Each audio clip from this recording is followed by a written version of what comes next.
Salam, hər vaxtınız xeyir. Mən Nigar Əskər. Bugün Bompani mətbəxində həm maraqlı yemək hazırlayacağıq, həm də sizi məhsullarla yaxından tanış edəcəm. Əslində bu marka mənə o qədər də yad marka deyil, çünki evimdəki böyük məişət avadanlıqları məhz bu markadandır.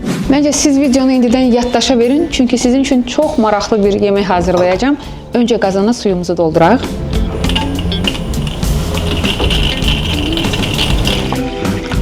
Əslində bu yemək hər birimizin sevdiyi yeməkdir. Ən çox da soyuq havaları daha çox sevirəm. Bu arada qaz haqqında istəyirəm sizə balaca bir tövsiyə verəm. Əgər evinizə qaz qoyduracaqsınızsa, mətbəxiniz çox kiçikdirsə, o zaman belə yığcam qazlardan istifadə edə bilərsiniz. Yox, əgər sizdə o şərait varsa, mən deyərdim ki, 5 gözlü qaz ən gözəlidir. Mənim üçün rahatdır, çünki eyni vaxtda bir neçə yeməyi hazırlaya bilirəm. Suyumuz qaynayana qədər mən də özüm üçün bir kofe hazırlayım, həm də biraz söhbət eləyək. Hər bir qadının ən ideal güşəsi onun mətbəxidir. Ona görə də mən sevirəm ki, mətbəxdə hər bir şey əlimin altında rahat olsun. Məsələn, kim istəməz ki, onun mətbəxində belə bir kofe köşəsi olsun. Hətta bu aparatın altında elə bir güşəsi var ki, çaşqaları isti saxlayır. İndi isə gəlin kofemizi dəmləyək. Hansını seçək? Bu dəfə espresso seçəcəm. Gözləyək. Artıq kofenin qoxusunu hiss edirəm. Kofemiz də hazır olduğuna görə artıq yeməyə fokuslana bilərik. Bu arada suyumuz qaynadı. Gəlin duzumuzu da əlavə edək. Yeməklərə çalışın duzu çox vurmayın, çünki az duzlu olmağa çarə var. Çox duzlu olmasına heç bir çarə yoxdur. İndi isə makaronlarımızı əlavə edəcəm. Mən indi yeməyi hazırlaya baxıram ki, bu aspirator çox fərqli bir vizual gözəllik verir mətbəxə. Əvvəlcədən bilsəydim, mətbəxim üçün, ada üçün mən də bunu düşünərdim.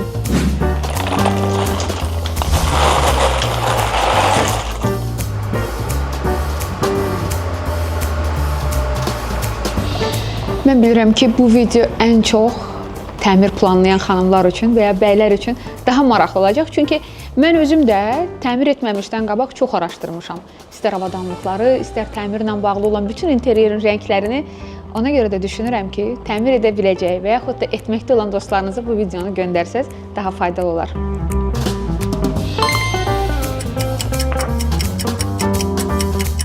Makaronumuz hazırdır. Gəlin indi bunu süzək, keçək onun sosunu hazırlamağa.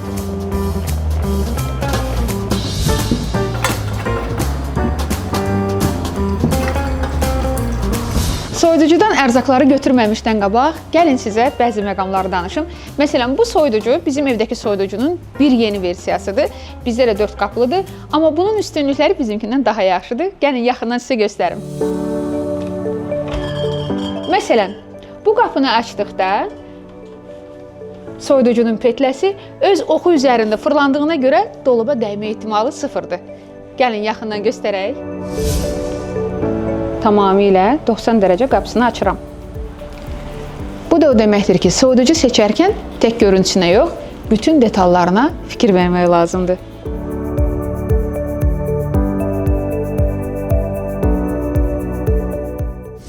Makaron üçün indi beşamel sosu hazırlayacağım. Çox asandır hazırlamaq, narahat olmayın. Sadəcə kərə yağı əlavə edəcəm. Ondan sonra üzərinə un, daha sonrasını göstərəcəm.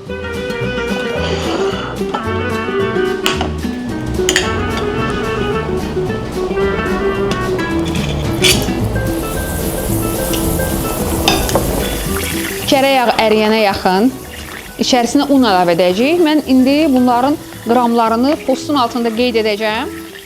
Siz özünüzə uyğun şəkildə oradan qramları seçə bilərsiniz. Un biraz qovrulsun. Daha sonra südümüzü əlavə edəcəyik.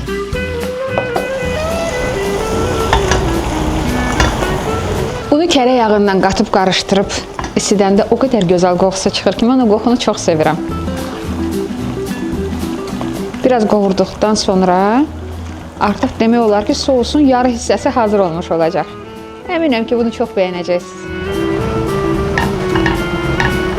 Artıq unumuz qovruldu. Gəlin südümüzü də götürək. Südümüzü əlavə etdikdən sonra iş tamamdır. Təbii ki, bunu qarışdıra-qarışdıra etmək lazımdır. Ehtiyatlı şəkildə.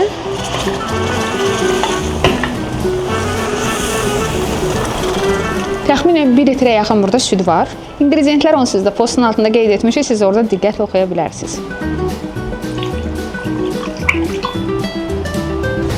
2-3 dəqiqə qarışdırdıqdan sonra görəcəksiniz ki, həfifcə belə qatılaşdı, kifayət edir. Çox da qatılaşmağına gərək yoxdur. İndi isə gəlin biraz duz, biraz da digər ədviyyatlardan qataq. Baxmayaraq ki, biz duzu həm də makaronun suyunu əlavə etmişdik. Yəni ondan qətiyyən qorxmayın. Onsuz da çox vurmuruq. Biraz da istiot. İstiot məndə qara istiotdur. Siz bunu ağ istiotla edə bilərsiniz.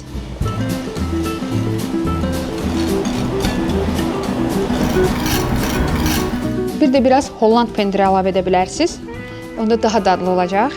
Gəlin rəndələyək. Ən sonda sosun içərisinə əlavə edəcəm ki, ərisin. Sosumuz artıq hazır olana qədər mən sobanı ayarlayım, isinsin. Daha sonra rahat işimizi görək. 180 dərəcəyə qoyacağım. Hətta 200-ə də qoymaq olar. 200 dərəcəyə ayarladıqdan sonra buradan enteri basırıq. Avtomatik işığı yanır, amma istədiyiniz şəkildə siz işığı buradan söndürə də bilərsiniz. Vəssalam.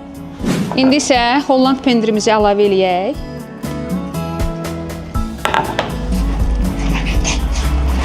Holland pendirini içərisinə əlavə eləyən kimi əriməyə başlayır, onsuz da daha gözəl olacaq.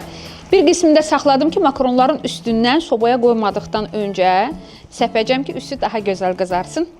Hətta istəsəniz, biraz da kəkliyotu əlavə edə bilərsiniz.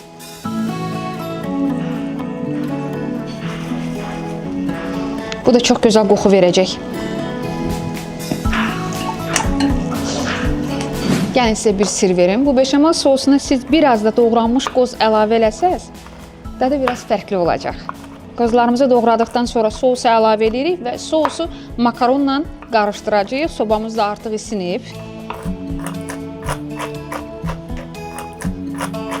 Hal-hazırda doğramaq, qaldırmaq, ümumiyyətlə nə isə götürmək mənim üçün biraz çətindir. Məni izləyənlər bilirlər ki, mən bir müddət öncə qollarımdan əməliyyat olmuşam. Ona görə də hal-hazırda mənim üçün nə qədər çətin olsa da işimi sevdiyimin bariz nümunəsidir ki, sevə-sevə işləyirəm. Gəlin qozumuzu əlavə edək.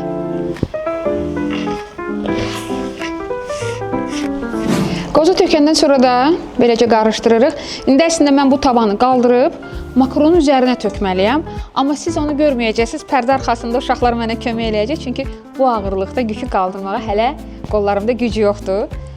Əslində əməliyyatımdan 1 ay keçib. Amma həkim tapşırıb ki, bir neçə ay özünü qorur. Sosumuz hazır. Gəlin bunları qarışdıraq.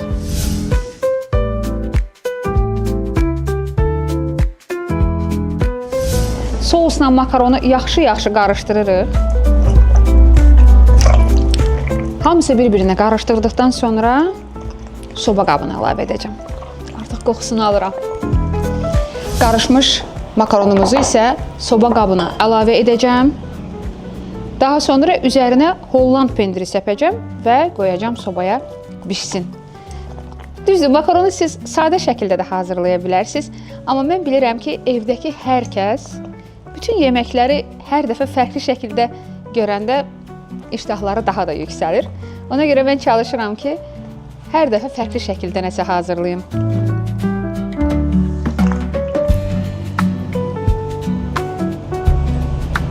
Damaq dadınıza görə bunun içərisində qurumuş pomidor da əlavə edə bilərsiniz. Amma xırda-xırda doğrayın ki, həm hiss olunmasın, sadəcə dadı və qoxusu çıxsın, həm də görüntüsü daha iştah açıcı olsun. Üzərinin qıpqırmızı olması üçün tamamilə üzərini bağlayana qədər rəndələnmiş Holland pendirini də əlavə edirik.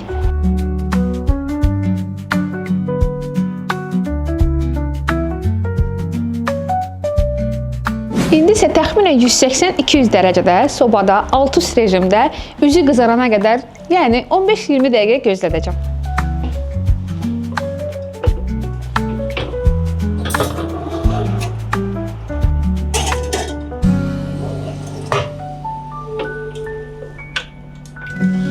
Bir neçə dəqiqə gözləyirik və yeməyimiz hazır olur.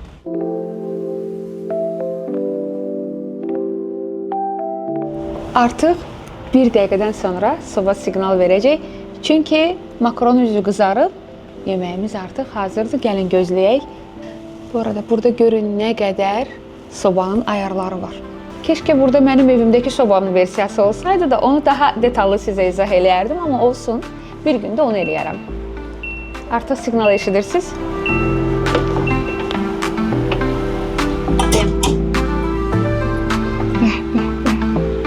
Görün necə gözəldir. İndi biz bunu hamımız yiyəcəyik. İndi isə bunun dadına baxıb sizə həqiqətən ən doğru fikirlərimi söyləyəcəm. Dürüst şəkildə. Siz bunun gözəlliyinə baxın. Bilirəm ki, uşaqların hamısı burada acdır. Ekran arxasından belə bəh-bəhlə baxırlar, amma videonu dayandıran kimi onlar üçün də servis edəcəyik. Gəlin dadına baxaq, çox keçmədən. Sizi çox gözlətməyim.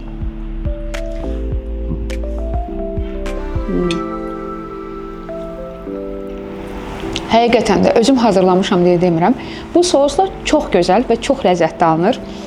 Ona görə də mütləq siz də hazırlayın və rəylərdə öz fikirlərinizi yazın. Rəylərinizi şəxsən özüm oxuyacağam. Ekobon mətbəxində mənim işim bitdi.